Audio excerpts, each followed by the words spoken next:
Welcome to the Middlesex Moments radio show. I'm Dr. Anna Wasesha, and I'm speaking today with Lisa Moody. I think most of our listeners know I'm the president of Middlesex Community College, but I'm also new. I still get to say that. I've been here about a year and a half, and Lisa is an old hand at Connecticut, and she's teaching a course in the spring term on the Middletown campus of Middlesex, and it's called? It's called American National Government, POL 111. I don't know the exact number because it changes each semester. I think it's $22.85 if they're going to sign up. But it's American National Government. And it's got to be, it's so relevant to everything we're thinking about. It is relevant. And sadly, as we're taping this, we were just talking a little bit about the Newtown shootings. And government certainly played a role, and it's going to continue to play a role in terms of the police investigating the crime, the state helping the families to cope, and even colleges and universities stepping up like Middlesex.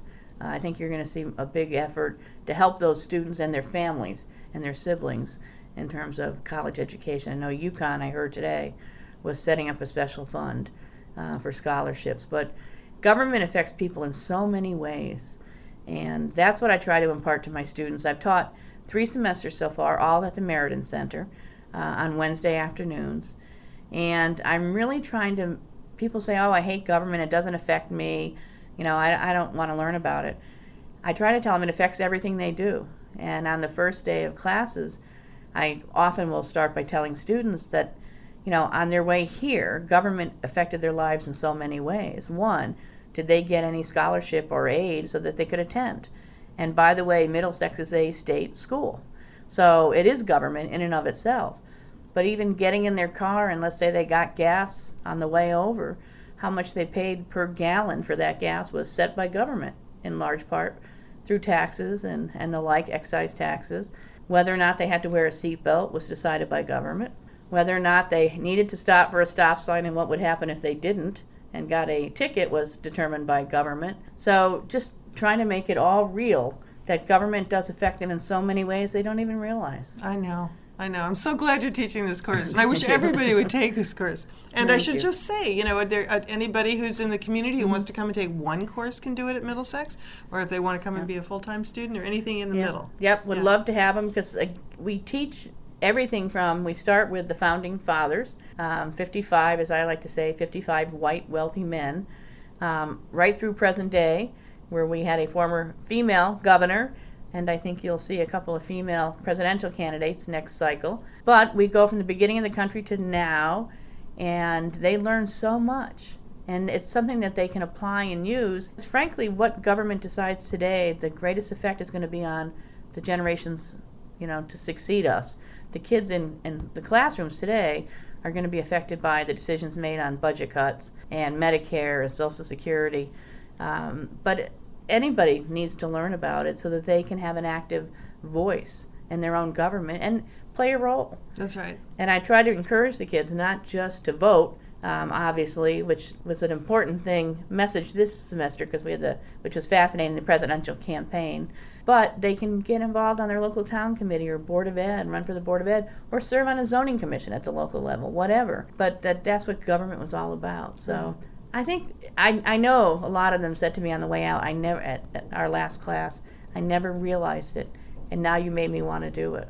And so many of my students told me they voted for the first time, and I asked a couple of them, do you think you're going to stick with it? Not just this presidential. And they said, one in particular, this young man who really was not engaged he didn't seem engaged, but he certainly was, as it turned out. He told me how he voted and how proud he was that he actually finally registered and voted and how important he thought his vote was. And he is thinking of getting involved in politics. So good. I thought it was great. That's wonderful. That was great, yeah. That's great. Well, let's take a break and we'll come back and then we'll pick this up and we'll go anywhere we wish. Well, welcome back. With me today is Lisa Moody, and Lisa's teaching a course on American and National government here at the college this spring, and she's been teaching for a couple of semesters in your retirement. Yes. From public life. Yeah. Temporary retirement. I just finished a 29-year stint with the state of Connecticut, the last 6.5 as the chief of staff for the governor, Governor Jody Rell. So now maybe the water's transitioning. A little calmer. Yes, they are much calmer, and I really enjoy teaching. I have to tell you, I taught for 3 semesters at Meriden. This is my first time, and I'm thrilled to be actually on the Middletown campus. But when I was first approached about teaching, I'm like, I don't know if I can do that, and I just fell in love with the students, I have to be honest with you. I look at them, and I look, particularly in the Meriden Center, I look at them, many young people, most of them are working full-time. Many of them have their own children, even though they themselves are 20, 21, 22. They have their own children. They're the first in their families to go to college, and they're trying to juggle all of that, and I'm their biggest advocate.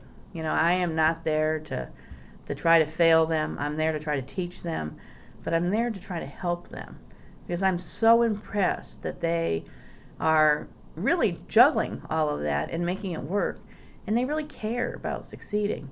So how can you not want to help them? Mm-hmm. And I just really enjoy it. Yeah, I like them. Yeah, the outcomes that you're achieving are just fantastic because you have this compassion for the students. Yeah. It's really important. Yeah. And to have a caring teacher is the one thing every student needs. But also, I mean, I'm kind of really obsessed with how important it is for students to understand that we live in a civil society.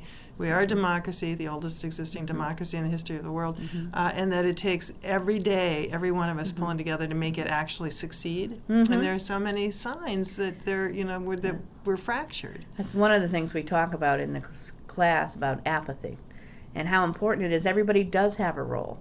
Not everybody has to run for office. Not everybody has to run to be governor, try to be president. But you need to do something. And it might be voting. It might be serving on the school board, as you said, or serving on your local zoning commission, or just something, or helping out at your schools. Right, or volunteerism. You really need to engage. And this, our democracy, as you say, it's about 240 or so years old. And it's the first time it's ever been done in the history of the world. And one of the first classes for the semester, we talk about the beginnings and how right after the American Revolution, these 55 men got together and said, all right, how do we come up with a whole new system of government, a whole new democracy? And it's really more of a republic than a democracy, and we get into that differentiation as well. But they took 3 months and came up with this system of government. 3 months behind closed doors, which wouldn't happen today because of FOI and transparency. But they knew they could get more done behind closed doors.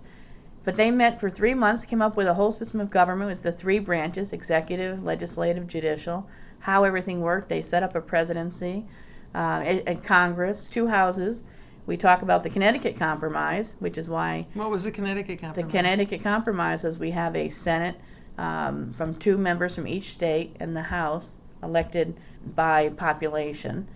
That came from Connecticut. That came from Connecticut. There were several, which is why on our license plates, I tell the kids, on our license plates it says the Constitution State, because we're the ones, it was Roger Sherman and others from Connecticut who came up with the notion of let's have 2 chambers, one that has 2 from every state regardless of size, and one that has based on population. And that came from Connecticut. There were several proposals, one from New Jersey, some other states, but it was Connecticut that was adopted. So we have a proud history here in Connecticut. But we talk about that, and you look back and say, oh my God, it took them 3 months. Now, sadly, Congress can't do anything in 3 years, let alone 3 months. Right. But it's really fascinating to learn that and to try to make it real for the students. And with my experience in government itself, I try to make it real, and I try to tell what I would call war stories. You know, oftentimes, if you remember, people remember back to their 4th grade, they'd give you a little sheet of paper on how a bill becomes a law. And technically that's true, but that's not how it really works. That's not how a bill really becomes a law. So I try to use my real world experience and try to translate on that. This is how things really work, and this is what you really need to do. And I try to give that perspective. And I think it's important for students to have that real perspective. So it's not just textbook, this is how it's applied. How did you get interested in government? I mean, ever since I was a small child, I just liked politics. Found out later my grandfather was a ward politician in upstate New York. But I just liked government and politics and just helped out locally. And then I went off to college and I did an internship in a state senator's office. And I came back home after graduation, and my mother knew somebody who knew somebody who knew somebody. I got an interview and I started working for the legislature. I ended up running for local office myself on the town council, and I ran and won 3 times and decided that was enough for me being in elected office. From where I was, I had to run for the legislature, and I really didn't want to because I was working for them. So I got that out of my system of running myself. What do you think about electoral cycles? Because I'm surprised at how everything in Connecticut seems to run on 2-year cycles, which would strike me as meaning that you're always campaigning for the next You are, particularly cycle. for Congress, which I find incredible. I mean, I was grateful. I worked for the legislature. They were on 2 years. The state senate, state house, they run for 2 years. The governor is for a 4-year term. When I ended up at the end working for Governor Rell, I was so grateful to be in a position where it was a 4-year term, because that really does take the pressure off you. But I look at members of Congress, not the Senate, because that's a 6-year term, but I look at members of Congress, and they raise several $1 million every 2 years. So they are actually constantly running. So they travel down to Washington. Usually they go Monday nights, and they come back Thursday nights. But they're traveling to and fro, and then both in Washington and in Connecticut, they're raising money constantly on the phone or having fundraisers. And you're right, it's a difficult cycle. It's a short cycle, and it makes everything about politics, Right. as opposed to policy, which once you're elected, you spend 3 or 4 months running, and then you're supposed to spend the intervening 2 years serving and governing. But they're losing more and more sight of the governing. It's a constant political cycle. And that's part of the problem I think we're having right now. There's that, and there is this question of big money. Of course, Citizens United in general, Yeah. but in between sections of this radio program, we were talking about whether or not only the wealthy or the well-connected, the rich and the well-born, right, really have access to Right. elected offices, Right. and how that changes the game as well. Except I think it's, in the last 2 cycles in Connecticut, we've had a lot of wealthy people run on both sides. Yes. Ned Lamont, Linda McMahon, Tom Foley from Greenwich, that I think people are really resenting it. And I think it's going to be hard for a little while. I think there needs to be a break, and I think the public's looking for a break. So I think you're going to see fewer. But you're right. We've seen that because you need to have that money, or you need to be able to raise quite a bit. I know. I'm sorry we have to take another break, but we can come back and talk about money. This is Anna Wasesha from Middlesex Community College, and I'm having a great time today talking with Lisa Moody. And we're going to jump right back into politics and money. And so I was mentioning over the break that I had heard that the House of Representatives folks here in Connecticut earn a very, very low sum of money.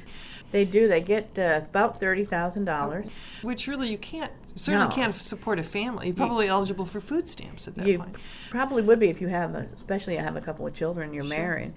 It's really changed. When I first started up there in 1982, right out of college, and about 1988, 1990, I started to see a change, and it's continued since then, where we had there was a young legislator who I shall not name, who was right out of college himself. He was 21. He was sort of a political wonder kid. And he ran for office, and he brought politics to a whole new level there. I mean, as soon as he won, he started running again. And he started raising money, and he formed his own PAC, the Political Action Committee. And every other day he was putting out a press release. He really raised politics to a whole new level.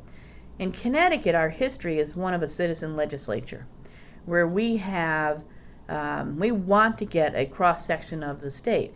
I remember when I was there, we had housewives, and this was back in the 80s. We had realtors, we had attorneys, there were a lot of attorneys, but we had farmers. We had a whole crop, which is what you want. We had school teachers. You want to bring that perspective because nobody's an expert on all the issues you have to deal with, whether it's transportation or education or agriculture or whatever. So you want that individual to bring their expertise. And I remember once there was a debate going on in the House about the need to help dairy farmers. And this curmudgeonly old guy who was a legislator, and he was curmudgeonly, stood up and he was talking about his family farm and how he was afraid he couldn't pass it on to his children because it was just becoming economically difficult to stay in business. So this old curmudgeonly guy started crying as he's talking. And you couldn't hear a sound in the House chamber. Usually you can't hear yourself think in the House chamber. They don't have any respect for those who are speaking and debating. But he was very persuasive, and they ended up passing the bill that he wanted to see. That's what you want to have your legislature about.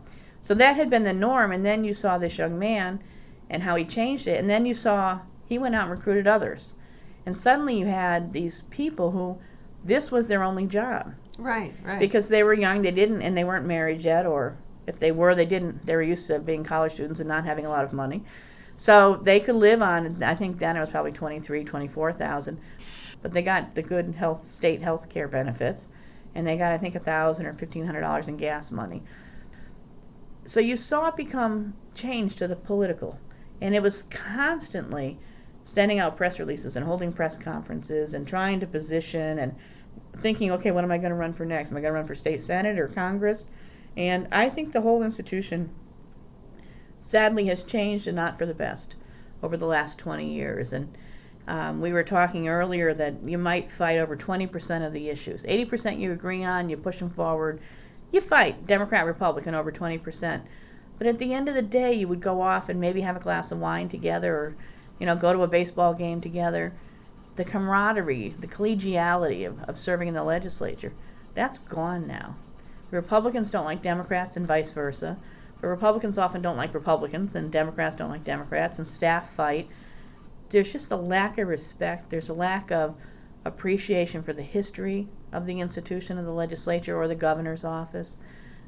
Everything is always about the next election. I mean, everything is short term. The next election or the next budget cycle, that's it. So it really has changed, and not for the better, and I think it's sad to him. And not to say change isn't good. It usually isn't, and you can't stop change. But this is not good change, and I think it hurts people, which is why it's more important than ever bringing this back to talking to young people or people from the community who want to come in and learn about their government. It is their government. They can stop this by holding their elected officials accountable, maybe trying to become an elected official or working for somebody they believe in who they think should be an elected official. They have so much at stake. And right now, it's with this bad economy, people losing their jobs, budget cuts across state government, and you're going to see budget cuts across the federal government.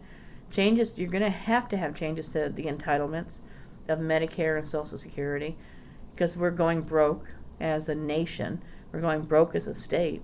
We're losing our innovative edge with our students, I think, whether it's in the elementary to high school level or college. I think back as we started talking about 240 plus years ago, our founding fathers, and how we have been a superpower almost since that day. I'm not sure that's going to last much longer at the rate we're going. We're sliding back in so many areas: education, innovation, technology. We need to, I think, somehow, if we can, stop the clock, catch our collective breaths, and just think about where do we want to go and how do we get there. I know. Because right now, I think we're on a treadmill leading nowhere, or leading backwards. Maybe it's even going backwards. So, but how do you change that? It's through government. Yeah. So that's, again, why it's so important. And I think it's, because this is my deal. My deal is education. I think that you get people you teach people about government. Right. And about the principles that underlie it. Yeah. There's a report that came out at the beginning of this calendar year called Crucible Moment. And they do all these kind of assessments within this monograph of people's the basic one, which is participation in voting, just really the simplest thing. But then a knowledge of that there are 2 senators for every state, and how many states there are, and we just are by and large we have a population of people who are quite ignorant or indifferent to.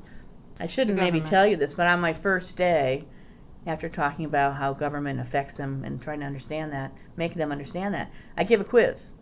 And I actually give everybody 100 on the quiz, no matter how they answer. Because I don't want them to feel, on the first day, like, oh my God, you're giving me a quiz. And but it's, who are our 2 senators? Who is your state representative?